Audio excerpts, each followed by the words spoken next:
Hello, hello, Great Investor Network. This is Danielle Palloschi-Browne here again for our weekly live in our construction series, construction development and builder series. And I'm here with my partner, Raj Tamang of Green Valley Custom Builders. And we are talking today, we are in our third installment of our construction estimate series. And we left off last week with saying, hey, we have a lot to talk about because we couldn't get through it all last week. And now we're going to talk about framing and estimates around framing, trusses, walls, all of that, everything having to do with framing and how you can, some tips and tricks on how to estimate when you're going through that process. So yep. Raj, where do you start when you're thinking of estimating framing costs on a project, whether it be for a custom home build or if you're doing a major renovation? Like, where do you start with that? Yeah, so when we say framing, anything above your ground, right? So anything below ground, we call a solid structure, which is mostly concrete, walls and slab and foundations. Now, anything above, which is framing, typically wood framing. So you start, when you say wood framing, you're talking about the walls and floor framing and roof framing, right? So now you have to remember, when you say wall framing, you have to say either 2x4, 2x6, 2x8. I have not seen 2x8 too many, but 2x4 is very common. But anything you go 9 foot and 10 foot ceiling, so usually you have to go 2x6. I have seen some builders done it 2x4, but as a structural engineer, I don't like it. So I would prefer 2x6, and that's something you have to keep in mind. If somebody give you a price for a house, you need to understand these things, because 2x4 versus 2x6, there's a big cost difference, especially now. Yeah. Oh yeah, it's a lot more wood. Yeah, a lot more wood. But again, when you have a 2x4 construction walls or 2x6, there's a big difference, because when you have a 2x6, it's more sturdy home, more sound. And also with a 2x6, it's a deeper depth.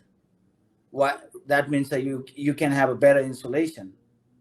Because it can be thicker. Correct, because the thicker. If we do 2x4, you only have 3.5 inch. If you do regular bad insulation, you can do foam insulation, but cost is almost double, 3 times. But again, you don't want to do that, and you want to do regular bad insulations with 2x6. It's more depth, which is 5.5 inch. So you can do R21, instead of R15 or R13, right? Got it. So that's what I always remember. I keep in mind. So when somebody is asking, hey, they give me a floor plan. This is the specification. Can you give me the fixed price? Still, I cannot give you a fixed price because I need a structural drawing. Yeah. People don't understand that, because in a building permit set, you have architectural drawings and you have structural drawings. The structural drawings will tell you what kind of foundation system you have. It is 8-inch concrete wall, a 10-inch concrete wall, 12-inch concrete wall. What is the width of the footing? If it's a 20-inch wide, 10-inch deep footing, or you have like 30-inch deep wide and maybe 14-inch deep footing, all that makes a difference, total calculation and a cost. So you have to look at the structural drawing. The reason is, as a structural engineer, I've been designing since 2003. Every structural engineer is different, okay? Because there is no 2 + 2 = 4 formula in structural design. So if you have the same house, you give it to me and give it to another structural engineer, there would be slight difference. It's not who is wrong or right. Hopefully not wrong. It's just the approach. It's approach. So maybe I'm more conservative engineer, so I may just design a little bit heavier. So if that's the case, of course, the total construction cost would be higher. So before I give you actual price, if you don't have a complete design, like I said, these structural the drawings, which is floor framing, wall framing, headers, roof trusses, all those in floor joist. We talk about this one later. Is what kind of floor joist? How deep? It's a regular lumber 2x10, 2x12, or you have engineer joist, which is it looks like eye joist. We even call eye joist because shape of the joist looks like eye. Oh yeah, because of the ends. Yeah. So they have like 1x2 or 2x2 on the top, 2x2, and you have a plywood or OSB on the web, and it looks like a steel I-beam. So that's why we call it I-joist. And then with the I-joist, yeah, that's why we call it pre-engineered I-joist. So it's I-joist, then you have to look at it. What is the depth? It's a 12-inch depth, 14-inch, or 16-inch. And then also, what is the spacing? Many engineers, they design, like me, I always do 16 inches on center because it's more sturdy, better product. But I would say I've seen more than 50-60% of the structural engineers, they design wider spacing, like 19.2 inches on center, 19.2. Like we talk about this one, why 19.2? Because soft floor comes 4x8. Yep. So when you say 19.2, you have to remember 19.2 times 3, 8 times 12 is 96 divided by 19.2. That's exactly 5 is spacing, 4 is spacing. Got it. Okay. So that's why either you have. That's how it fits the material perfectly. Yeah, because when you have a soft floor, your soft floor joint has to come exactly where the joist is, so they can nail. So that's, like we talked about, we mentioned last time, it's a very good example of how construction has mirrored what materials have started creating as standard sizes and products. And construction has really just kind of worked its way around that, saying like, what can we do with the materials that we already have to save costs, to save time, to make it more efficient, etc. And that's a really good example of that, where it's not like, oh, 10 by 10, like this nice even number. It actually works out better this way in what exactly. Like I said, usually soft floor has 4x8, but you have seen 4x12 too, 4x10. But these are more standard size, right? If you go standard size, it's more cost effective. That applies to anything in the construction too. So that's why, if you look at one engineer might have designed 19.2, or me designed 16 inches on center. So if you look at the same house I designed, you have more joist. Means that's maybe like $2,000-3,000 more joist you have to put on. But you may think you may ask, hey, why you design 16 inches on center? That's a structural design question. So I can talk about it all day, but because to be honest with you, it depends. It also depends, what type of house it is. It's a big house, the spans are more than, let's say, 16, 17 feet or 20 feet. Then you have to go deeper joist. Instead of 12-inch joist, you have to go 14-inch joist, 16 inches on center. That's what they do. Roof trusses are, like I said, they go 24 inches on center. That's pretty standard, 24. So they're a little wider on the roofs than they are for the walls. Because, like I say, on the roof, the direct load is usually snow load or live load when people go. It's not like a floor. People are walking constantly using that space. Where roof is not that much. So that's why you're okay going 24 inches on center. But if you do 24 inches on center joist, spacing on the house, on the floor, at some point, especially hardwood floor or carpet, you're going to see sagging. That's not good. So that's why you want to make the spacing tighter, means more stronger, but more cost. So these are the things you have to pay attention when you calculate the cost. These are the things will affect, right? Yep, absolutely. So another thing, wall framing, I said balloon framing. The balloon framing is usually when you have let's say I open the door, on the front door, there's usually nowadays a 2-story foyer, right? 2-story. So 2-story, when you have a 2-story, the stud wall has to be one piece. They cannot splice at the mid-height. Got it. It has to be all one piece, all the way from the floor to the roof.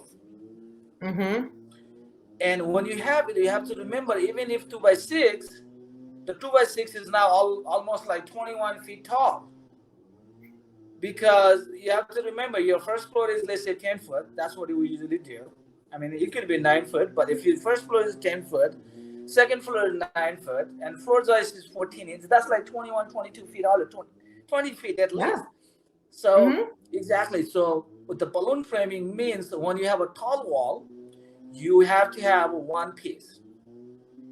Okay. One piece long piece. Correct. But even if you do 2x6, 20 feet tall, 2x6, it's still long. It's flimsy. Well, You know yeah, what I'm because saying? I Right? mean the weight is so stretched out Yeah, being it's too distributed. long. It's like it's slender. It's called a slenderness. So what we do in situation like this, you double up. So Oh, instead so of single is that like 2x6, sistering? yeah, put the double side by side. Now go 16 inches on center. Usually spacing is 16 inches on center exterior wall. Is one of the reasons the same is your plywood outside and not plywood. OSB seating is 4x8, 4x12. Mm-hmm. So you want to go 16 inches on center. Um, but with the balloon framing, you have to double up because the wall is tall wall.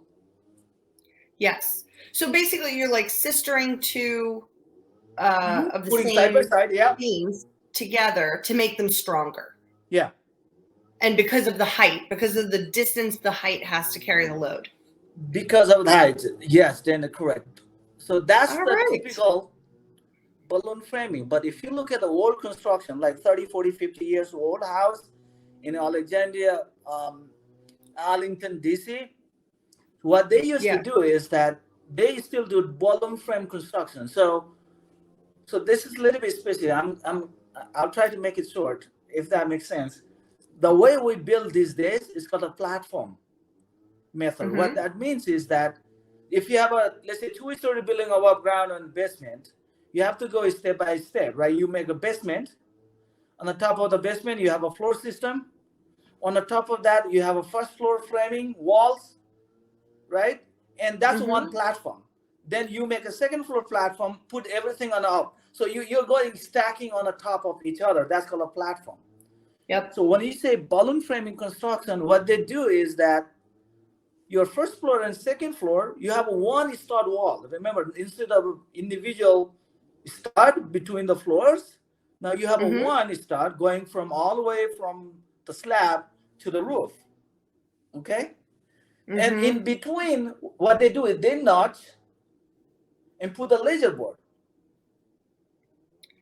Wow. Because you have a floor, because it's a tall wall, you have a tall wall.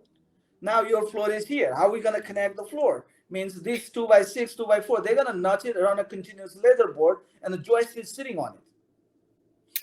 That's they used to do. So they Tetris it together. Yeah, so because your floor system has to be attached to the wall, you don't want to just toenail, it's going to fall down, or it has to be directly buried. So you'll see that type of construction in old houses, and I don't know why they did it, but that's what they used to do a lot. So they build the wall first, right? 2-story wall. Then they start doing a laser board with a joist coming at the floor level. But we don't do that anymore. But you'll see a lot. That's also called a balloon framing construction. Ballroom framing. Okay. Yeah. Platform. So platform and ballroom framing are the same. Balloon framing is the same. Yeah, exactly. Balloon framing. Yeah. Got it. Yes. Okay. But nowadays it's called a platform. So you do one platform and another floor goes on the top, another goes on the top. Yep. And then you design it with the load being carried from the top down, not continues reverse. Down to the foundation. Yes. Okay. Yeah. So a lot of this from what we talked about last time is making a lot of sense now too. Okay. Yeah. So in terms one of thing I wanted to say is that a lot of people don't understand that when I design from the roof to the foundation because the load comes from the roof going to the foundation. But when we build, it's reverse. You build from foundation up. Yeah. Okay, so it's very interesting. Yes. And the same way. So you don't start from foundation. You start from roof and you start bringing down to the foundations.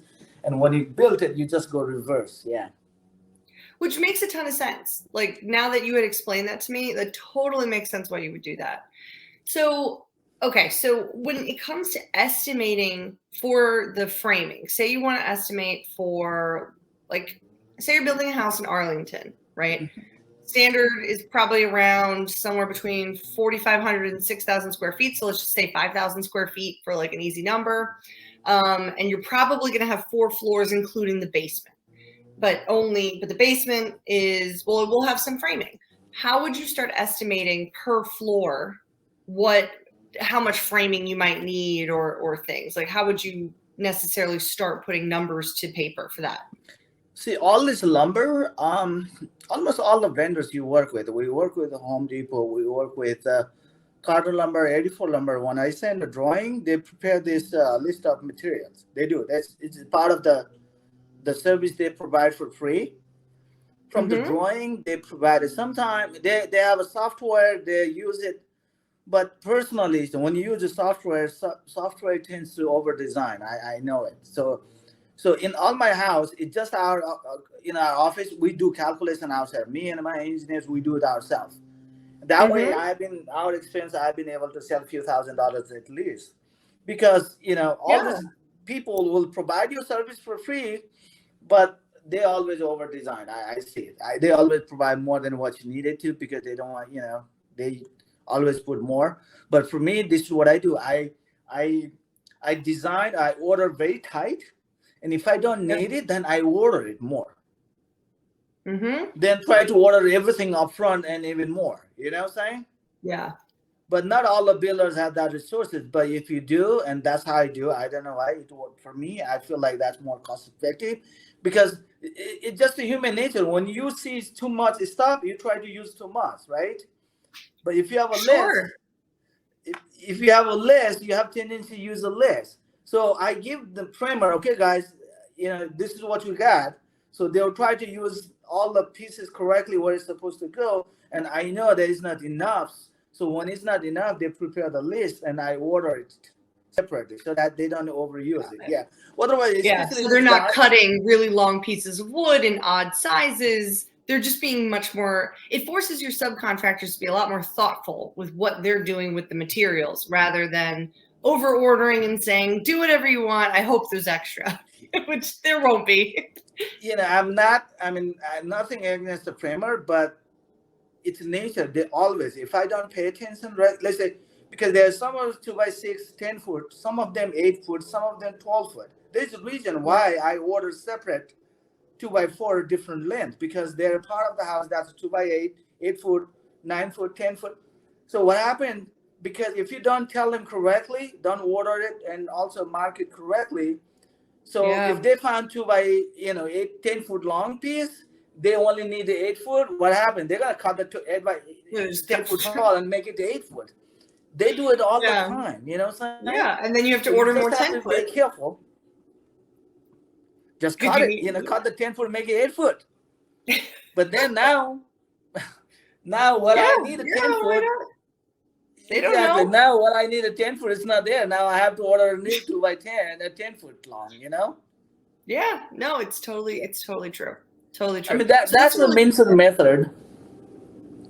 That's more like Minson method in the construction. But what I'm saying, when you do estimate, these are the things you have to keep in mind. Like star wall, remember it's 2x4 or 2x6. That also designed a 9 foot ceiling, 10 foot ceiling, 12 foot ceiling. Floor joist is the 12-inch floor joist or 14-inch floor joist. What is the spacing? Now, subfloor plywood, subfloor half-inch. Usually, we do a 3/4-inch subfloor all the time because more is stronger, and also I don't have any issues. But the cost estimate, again, that's the thing. It's very difficult to say, hey, dollar per square feet. These are the exact reason. Because we're talking about more. If you're looking at cookie cutter house, you already have a floor plan, the specifications, the models, and you're building same house in different places. That's a lot of builders they do, and they save money. While some of the builders building the same model in 15, 20 places, they can definitely build cheaper than me because I'm a custom home builder, and every house is unique, right? Yeah. Oh, absolutely. So every house is unique. I have to, So mine would be different, but again, you have to think about it. By the time you're done with your house is a very unique house, just built and designed for you. Versus you got it from this builder where you have the same model 20, 100 places. Yes, you got it cheaper, but again, it's the same cookie cutter house, and most likely for the saving of the cost, they try to do saving like 2x6 instead of 2x6. They're gonna do 2x4. Okay, instead of 16 inches one center, they're gonna do 19.2. As a homeowner, how do you know? You don't know. You never know. Why would you know? Especially if you buy it late in the process and you didn't do those inspections as you go. Because when you buy new construction from a spec home builder, you can do inspections at MEPS. You could do a MEPS inspection. You could do a pre-wall inspection. You could do you could do several inspections along the process, right?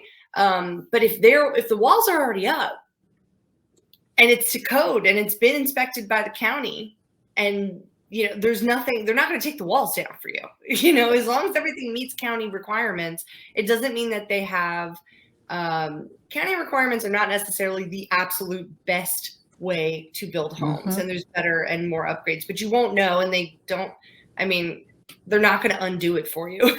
Like, that's not going to happen. Yeah, so that's sometimes it's tricky because I digress, but I have a case I'm dealing with a homeowner now in Berg, where I don't know whoever the builder was. They built this 30 years ago. They built this house. I don't want to go too much detail, but they built completely worse, completely messed up. And this was inspected and approved by the Fairfax County. Okay. And the homeowner wanted to do some renovation. The contractor I work with, he went there, opened up the ceiling, and found out everything is messed up. And he said, this house it's messed up. This is not the build per code. This is your house can collapse anytime. And he's like, oh, why it didn't collapse until now? Because somebody put some additional support all over so that it's just sitting in place. In the basement, he had like 2x4 and 2x6 additional support everywhere. If you didn't have that, the floor would collapse. But the homeowner, they didn't know, right? Then when they found out, they sued at Fairfax County, and the homeowner won. I have not seen you sue a county and won. So that's sometimes things happen, especially like that long later. Like 30 years. I have no idea what the statute of limitations is, I guess, on the county inspecting things and making sure things are to code. But like, that's insane. It's a long time. Because remember, any house, I don't know, 30, 40, 50 years ago was built. It has to be per code and design, and county has to be inspected. So they sue, and they won, and county paid them. They didn't pay a lot of money, but they pay enough to do the work. So that's what I'm saying. Like you said, the county inspected doesn't mean now your house is 100% safe. And also, per design, they do minimum design required. Does not mean your house is safe, but I don't want to live in the house. House is safe, but when I'm walking, I have too much squeaky floor. Floors are bouncy. If the floors are bouncy, that's not structurally unsafe. The county will not say, this is not wrong. There's nothing wrong with your house. It's just a squeaky floor. You know what I'm saying? Yeah. But it's still within the code. But I don't want to live in the house. When I'm walking in the floor, it's squeaky everywhere. That's not really good, right? So those things can be prevented if you go, like I said, the spacing of the joist tighter, or maybe plywood or thicker plywood or soft floor, and do glue, nail, and screw. And 2x6 construction and 2x4 exterior makes a difference, because you've got 2x4 and 2x6 and tall wall. Wind, you're gonna feel it. If it's 2x6, of course, it's a little bit more expensive, but it's more sturdy structure. That makes sense. That makes a lot of sense. Okay. So we've talked about OSB floor, roof framing, header beams, and posts. Well, we talked a little bit about I-beams. Yeah, so the steel beams and column, right? Sometimes nowadays, especially, it's an open concept. They want to have everything open, a lot of doors and windows, lot of windows outside. That's really bad for wall bracing. I said that before. You have too much wall openings. You don't have solid walls. Yeah, you have a wide opening house, but the structure is not good. Right? But there's a way to design it. Then you have to do, if you want to have a lot of doors and windows outside, then you have to do steel framing instead of wood, because wood has certain limitations. How deep and how much it can expand. So especially when you have a lot of bigger openings inside a house, open space, the joist needs to be floor system or wall system or roof system has to be supported by the beams and posts. But when you have a wood beam supporting the floor, there's so much you could do. It's wood, right? Yeah. So if the wood beam cannot support, then you go steel. Of course, steel is much more stronger than wood. So even with the wood, Danielle, regular wood lumber is, let's say, 2x10, 2x6. Those are regular lumber, 2x4, 2x6. But then if you need it stronger, you go to microlam, it's LVL, which is cheap material compressed together, make it like a joist or beam or lumber. That's like microlam is much more stronger than regular lumber. Even that, it has certain limitation on how far it can expand depending on how much load you applied from the top. And also, you don't want to have a floor joist and you have a beam supporting the floor joist and you have like 20-inch drop. It's like big head, what do you call it? Is headroom, so yeah, you don't want that either. So next option is go with steel beam. So you don't have to go that deep. You can have only 8-inch or 10-inch steel beam deep and wider. Because of how much stronger it is. So Correct. what kind of cost difference are you looking at between wood versus steel? Yeah, I mean, it's not that. I mean, it still is definitely a little bit more expensive, but now I can't say it because almost the same because of the cost of wood. Because of the cost of wood. And this is February 2022. If anybody's seeing this video later, so if steel is all of a sudden shot up in 2 months, we are almost the price of steel and the wood is almost the same for a record. Yeah. Wow, that's. You know what? That doesn't even really surprise me. But it's mostly for residential construction because residential construction, we don't do that much of heavy steel beams and columns. But, anything is like 16-inch, up to 16-inch deep or 18-inch deep. I have seen it, but you don't go that much deeper. But again, the steel is you can go wider openings, and cost is not really that crazy. To be honest with you, maybe like 10, 20%, 30% more than microlam or LVL, but not really that crazy. But one of the things my experience is that some of the contractors, they don't like dealing with steel because wood is easy to handle. You bring it, nail it, pop it. But still, it's heavy, carrying, welding. It's not that. A lot of people, smaller contractors, they don't feel comfortable. But my guys, they don't have a problem. Actually, they like steel beam than heavy LVLs. They do. Well, sure. Yeah, so as long as you know what to do, the steel beams are definitely more cost-effective means of getting a wider openings inside the house. Got it. But if you do, like I said, make sure your contractors knows how to install it. Usually, the framers are the one who will be installing steel beams and columns, and of course, you have to find out the cost. One of the things I can tell you, if you have a brick house, you have a brick all four sides of the house, you probably have a lot of steel beams and column because what happened when you have a brick above the floor and you have to support that floor or let's say wall supporting the brick, that has to be steel beam, not elbow wood. Any brick has to be supported on the steel. If you do wood, it's not good. It's gonna be you'll have a problem. So that means because the weight of it, that makes total sense. That completely makes sense. Yeah, and also with a brick, you have to remember any structural member like joist or beam or header. So when you say header, any doors or window openings, exterior walls, interior walls, you have to put a smaller horizontal member. That's called header. Yes. But anything other beams is called beam. Other members supporting the floors or roof are called beams, right? Just the terminology. So that's what I'm saying is that with the steel beam and floor joist and headers, again, you have to look at the drawing, how much you have, how big openings are, you have to get the cost estimate correctly. And like I was saying before, also you have to remember with the brick, you have to remember one thing is when you design it, you have to design for the strength, means how much this member can support. But you have to remember, if I have a beam, I apply a load, it's going to deflect, right?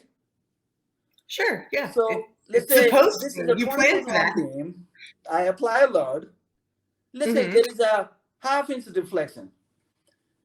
Half-inch deflection doesn't mean it failed. It didn't fail. Structurally, it's okay, right? Yeah. It's Right, but holding the load. yeah, it's not failed, so it's okay. But the problem, I'll tell you, in my house, in the floor, I'm looking up, I have a beam, let's say half-inch to, let's say 1 inch deflection. Do you Yeah. think I like it? No, I'm not gonna liking it because it's structurally safe. Oh, it's good. No, there's no wrong with your design, but your design, your floor is sagging 1 inch. So you Yeah. don't want that. So that's why, like I say, if with the steel, um, definitely it can deflect less. But with the brick, you have to remember if you put a brick on the beam and the deflection is more than a half-inch, what happened? The brick is start cracking because motor joint will start Um, cracking. So yep. if you design a beam to support the brick above, make sure the deflection is very minimum. We call L by 600 or quarter inch, so that the deflection is not excessive and the crack doesn't happen on the joint.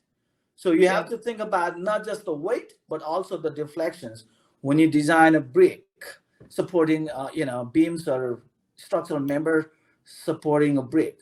So usually when you have a brick, not just the footing is bigger and the walls are bigger.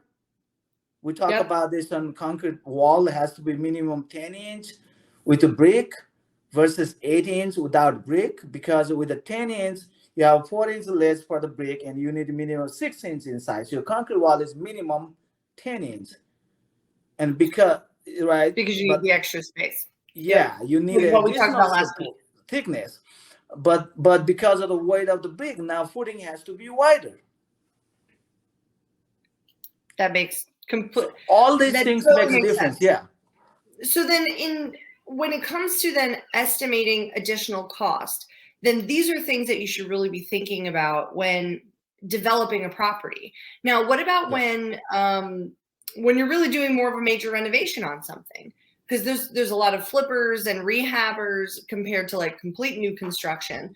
What are ways that, like, when you have to say reframe a room, or say you open up the walls in a Rambler home and you're going to be renovating it and you're like, none of this meets those measurement criteria that you just talked about. What are things that you can do to improve an already standing structure to make things like fix a squeak? Well, we actually have a video on fixing squeaky floors. So if anybody wants to go back a couple months ago, we did do one on squeaky floors. But what about for walls or things like that? No, that's very good question. Especially wall construction, there's a way you can reinforce, right? If the joists are, I've seen it many times, they make holes on the floor joists all of a sudden too big than they were supposed to make a hole. I think I have one coming. We have a coming soon. Is that with a regular joist, let's say 2x10 to 12, how big of a hole you can make on the joist and where? There's a requirement, code requirement you have to comply with. You can't just go ahead and make a 2-inch hole on the joist or whatever you want to, because you have to comply. Because when you make a hole on the joist or your stud, of course you are weakening the member. Yeah. Right. So there is something you have to keep in mind. But again, if you do complete house renovation, you are not making any structural changes. Then I assume you are not involving any architects or designer or a structural engineer to look at it. But as a contractor or as an investor, you can look at it. If the floors are sagging, maybe just throw in some additional joist. Or if you see some of the joists are cracked or too big of hole, maybe replace with another joist or sister the joist. Like you said, when you open up the ceiling, maybe the plywood subfloor is decayed. Especially you see a lot of that in the bathrooms because this is very common problem. People don't pay attention in the bathroom. You're supposed to caulk every 6 months if you can. Really frequently, scary frequent. Water will leak. Water will definitely leak. Okay, so then all of a sudden the floor below, you start feeling the water dripping from the ceiling. And I have many situations, even the whole drywall ceiling had to collapse. And it happens. Those are the things you have to pay attention. Those are like a maintenance thing. Make sure Yeah, that pocket standard every at maintenance. least 12 months a year. Bathrooms are the places. Grout, you can always grout, Mm-hmm. regrout in the bathrooms. Um, but renovations, yeah, that's what I would see. But let's say you are doing complete bearing, removing the bearing wall, doing the pop top or additions, you have to have an engineer, designer involved anyway. So at that point, you can talk to the engineer. Hey, what can I do? These are the issues. Most of the contractors I work with, they're very smart. They've been working on the field for many times, many years. So they kind of when they see some issues, they call Yeah. me, Raj, can you come to me and look at me? It's just that this particular case where I'm helping this contractor, contractor just called me, Raj, I opened up the ceiling. I just don't feel right. This is not right. And Yeah. he was very nice enough to tell homeowner, this is not right. Even if you pay me and tell me go ahead and close, I'm not gonna close because this is not right. Even if you don't pay, I don't care, but Yeah. I'll walk out. That was very nice, and Yeah. they Because you hired me. risk your licensure when you do things Yeah. like that. Exactly. And there are people that do it, but what I'm saying, if you do want to write, that's the right thing to do. Point it out to them, and this is wrong, and hire a structural engineer or licensed structural engineer or licensed professional to evaluate, to make sure Yep. that now that you know problem or situation do not persist. Awesome. Well, this has been really helpful. And if anyone has any questions, we've gotten a great amount of comments today. But if anyone has any questions about the differences in costs or how to estimate any of that, please leave it in our comments. And Raj and I will absolutely get back to you with some answers. So next week, we are going to then go into exterior items and how to cost estimate for those. So roofing, different types of roofing, estimating on those kinds of products. So we will see you then. And if you have any comments or questions regarding that, feel free to leave it here for next week, and Raj and I will make sure we tackle it. Well, Sounds have an good. awesome week, Raj, and we'll see you next week. See you next week. Thank you so much. Bye bye. Bye.